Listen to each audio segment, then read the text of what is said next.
Hello अस्सलाम वालेकुम। आपसे रिक्वेस्ट है सब्सक्राइब करें। इम्पोर्टेंट न्यूज़ ये है कि जो लोग पहले क्या सिस्टम था कि अगर आप यहाँ से वीज़ा फैमिली के लिए अप्लाई करते थे और जाते थे तो वहाँ पे वीज़ा जो है स्टैंप हो जाता था, ठीक है ना। तो आप फैमिली को साथ लेके आ सकते थे। लेकिन ये जो अभी नया रूल आया है ना, ये जून के बाद में आया था।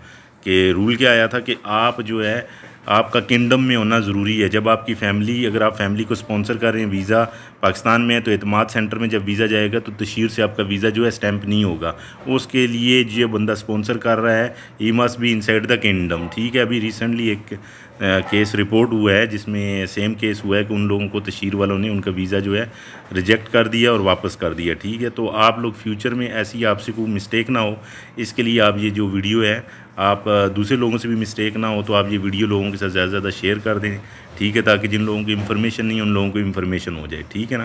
तो और कोई इससे रिलेटेड कोई आपसे क्वेश्चन है तो आप वो भी पूछ सकते हैं। बाकी ये है कि वीज़ा जो है आपका किंगडम में होना ज़रूरी है, ठीक है जी। और फैमिली जो सी आपकी सऊदी से आपकी फ़ैमिली पाकिस्तान में रहेगी तो वीज़ा स्टैंप हो जाएगा। अगर आप छुट्टी पे जाके वहाँ से वीज़ा स्टैंपिंग के लिए प्रोसीड करवाना चाह रहे हैं तो ये पॉसिबल नहीं होगा, ठीक है जी। अल्लाह हाफ़िज़, फ़ी अमान अल्लाह।